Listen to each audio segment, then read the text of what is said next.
Sun filtered down through the stars. "Be prepared for what you will see," said our overweight tour guide, "or you won't make it back." I watched as the couple before us leaned over. The man, a lanky tree, pulled his wife close. She shuddered and turned her face from the edge. Such a trauma queen. Mine wouldn't do that. I felt cold squeeze my arm. She had heard me. The tour guide led them away, clearing a path through the crowds of like-minded guests and prisoners. They whimpered. Their hair had turned bright gray and shone beneath the gaze of God. Nobody followed. Any sort of talk would have been a lie. Lies, reassurances, comfort. Why come here to deny? My wife whispered to me, "What do you think is in it?" Her voice radiated enthusiasm. She already knew the answer. Before I could even speak, the words leaped into my head. Truth, knowledge, answers to other questions. Questions that had eluded the living. Drove sane men mad with jealousy directed toward those who had learned. The living always sought what was beyond, craving mythologies and theories to explain why things had to be. Religions sprung from primitive societies. They were quickly replaced by more objective observations of the universe. Science became the new god. Reason and logic took center stage, and yet despite the technology and the knowledge that had been unlocked before them, uncertainty still plagued their dreams. Uncertainty. She must have felt me shudder. Her lips pressed themselves against my cheek, spreading the cold. Oblivious warmth disappeared and was overtaken by truth. "Nothing to fear," she whispered. "Nothing to fear." Voices murmured around us. Out of the corner of my eye, I saw him returning to his post. The tour guide scanned the line behind us. It stretched towards infinity, beyond infinity, beyond the beyond. Hope swelled. Denial struggled against the chains cast by centuries and centuries of suffering, but it was in vain. His eyes found us. He grinned and pointed. "Next." Swallowing what little sanity remained, I gave in. My wife ran forward and pulled me toward the edge of a vast cliff. The cliff hummed with screams. Deep, dark clouds whipped our hair. Cooled beyond the beyond the beyond. She leaned. I could barely hear it. A voice. Single, yet all. Suffering, painful existence itself encapsulated. Words strung together with nerves and veins ripped from fresh corpses. Decaying corpses. No corpses. They slipped from gray lips. Begin to begin to begin to begin. Somewhere a baying newborn was born in blood. End to end to end to end. Sometime a waiting fetus will be denied life. Back to back to back to back. And it would return to the line. Will be pulled forward towards its destruction and would be reborn again and again and again and again and again and again and again and again and again and again. I heard my wife's shriek of horror lower into a gurgle. Her hand lurched in mine by the strength of infinite tendrils. They were slick with womb, slick like eels. She called me. She begged for me. Don't let her go back. She didn't want to go back. Back to what we had left. What she had purposely left. I shut my eyes at the memory of the red glinting razor and her dull face. It stung. Tears streamed my cheeks. I couldn't stand it. Her hand held on tight, but soon tore away. Her screams faded. I opened. The tour guide immediately stepped up. His constellation skin undulated with a sigh that reeked of abandonment. "Make your choice, good sir." I stared at him for a moment, thinking about the struggle. A cold hand clamped on my shoulder. "Sir," he said, "we've got a pretty long line." I stood there. He understood, and he nodded. And we walked down the bone path that led from the edge, running beside the line, toward the back. She wouldn't be long.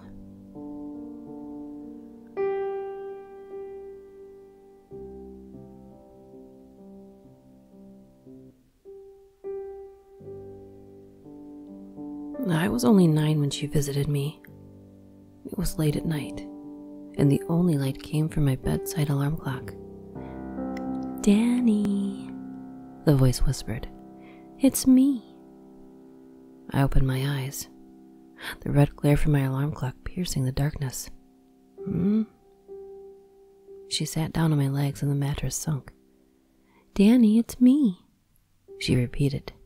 "You know who I am." I tried to move, but she was too heavy. Her body pinned me down. All I could do was listen to her sweet, melodic voice. Something warm stroked the back of my head. Fingers ran themselves through my hair. "What?" I asked.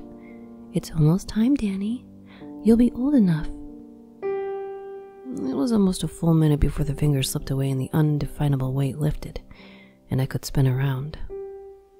The room grew cold again. I reached my hand out and groped for a light switch, but it didn't matter. I already knew I was alone.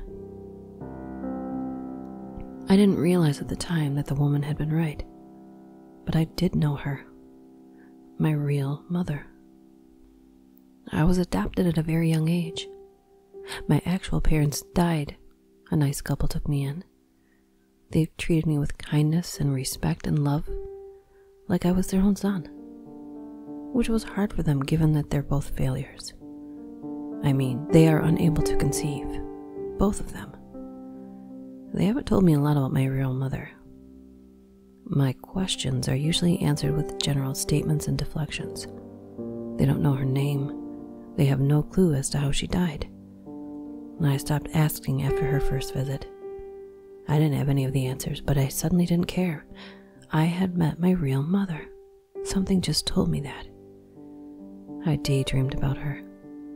I knew that someday she would come back, gliding into my room and holding me in her arms and whispering the truth about how she loved me, how she was sorry for leaving me, how she would never let anyone hurt me.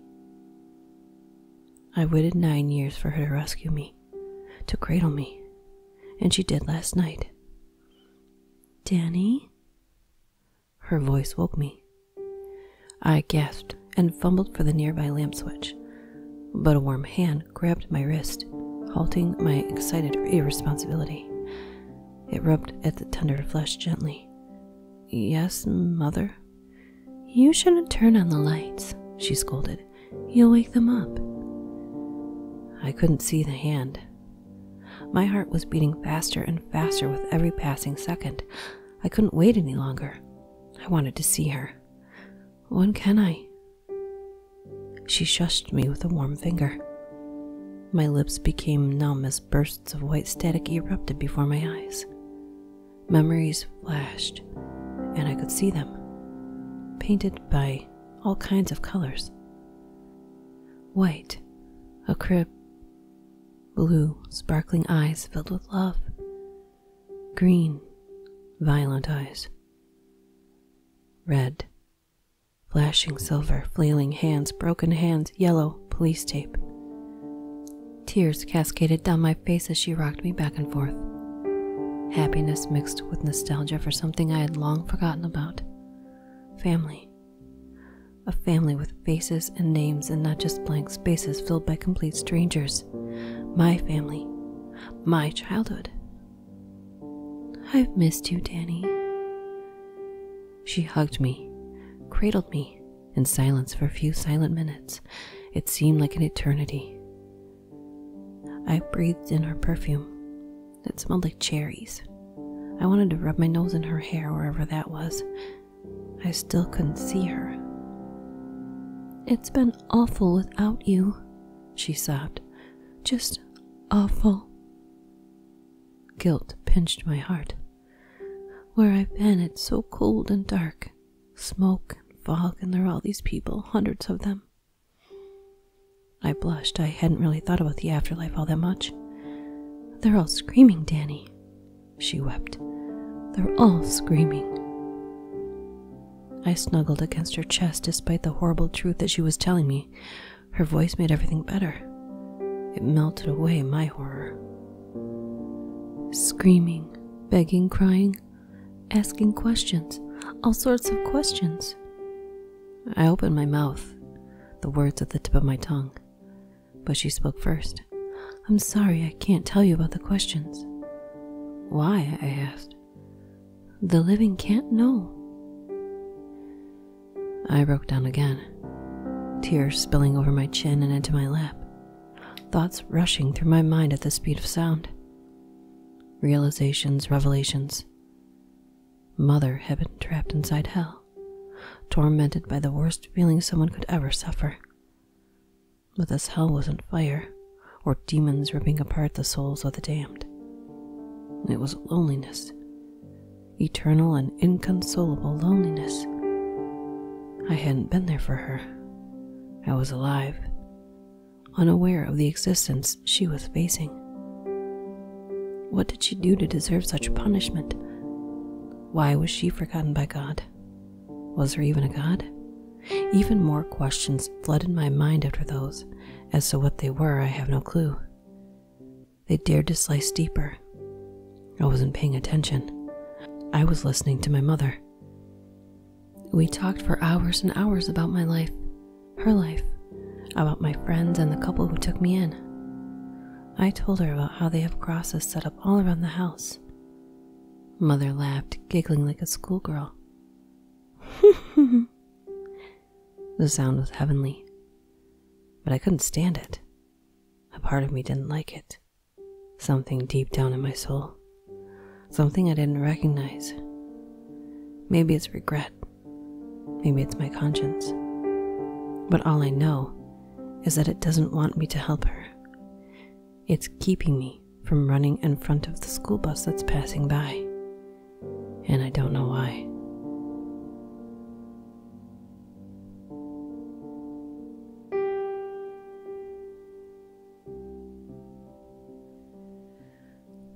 To whoever decides to open this document on their computer, I'd like to say congratulations. It feels really good to be able to write this and have my story told. Most people will be clueless. I've already deleted all my social media accounts and blog posts. Entire timelines erased from existence. Whole histories forgotten. Tragedies purged. I knew that it would make things much more difficult. The police might have done a very thorough job going through my computer, but they wouldn't have found anything. It was wiped clean. But you? No. You've found this. And by accident, no doubt. Nobody would have come across this black metal box unless they were looking for something else. And using a metal detector, you might have thought that I had hidden a large sum of money, buried deep in the woods. You wanted a fortune, not a discarded flash drive. You might be angry, disappointed even. Let me explain myself. While this story is fresh in my mind, I used to be employed by a major software company in a small town, and I'll refrain from naming them as it doesn't matter to the overall plot. I was given the position of associate researcher after an unfortunate incident left our development team unguided. The higher-ups reviewed my track record with the company and decided that my 20 years of paperwork had finally paid off. I was certainly qualified for such a responsibility. Graduated from an Ivy League college, degree in advanced data articulation and programming made my parents proud. We were working on a special project. There isn't much that I remember at this point, and I regret burning all those documents a moment ago. Everyone needs to know about her, about what we did to her. It would make this easier. But what's done is done.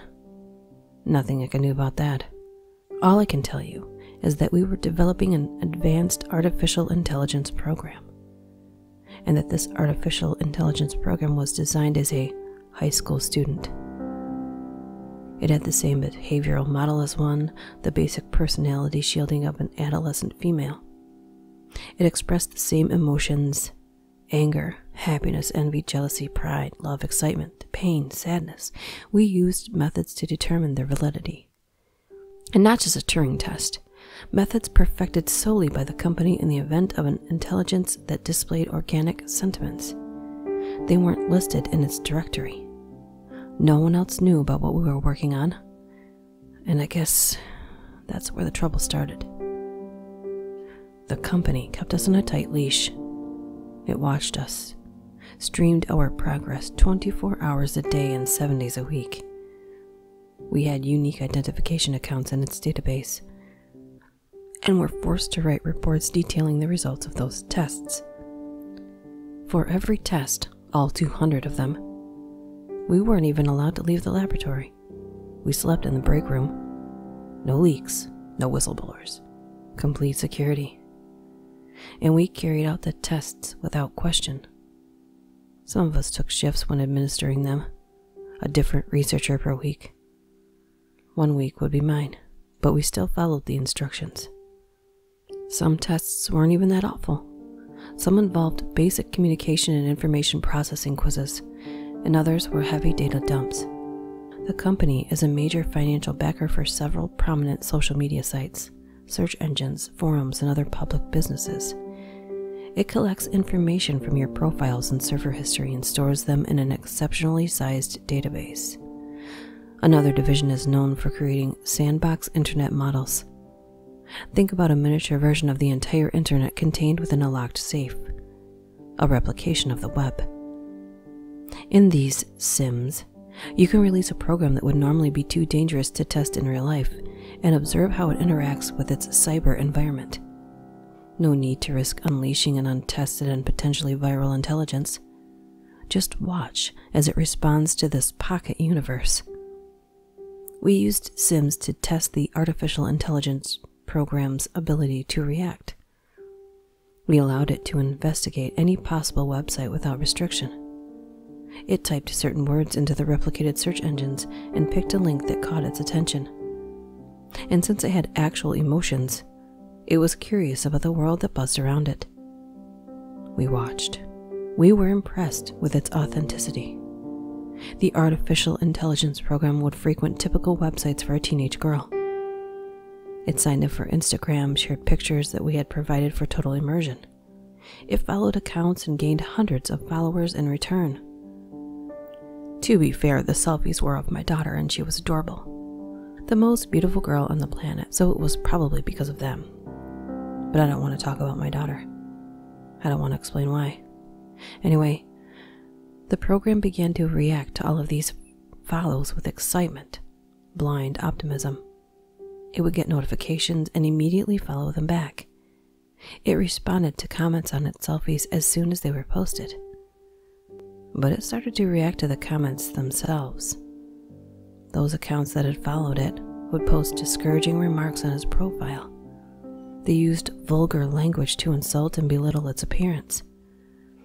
I spent most of my time hunched over the main monitor, seething at the words they proudly thrust into its digital face.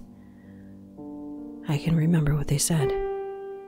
They called it fat, disgusting, a literal fucking cockroach. Gave it the nickname molested mole, even though it wasn't its fault that my daughter had an exceptional amount of moles. They would retaliate against its attempts to befriend them with cruelty.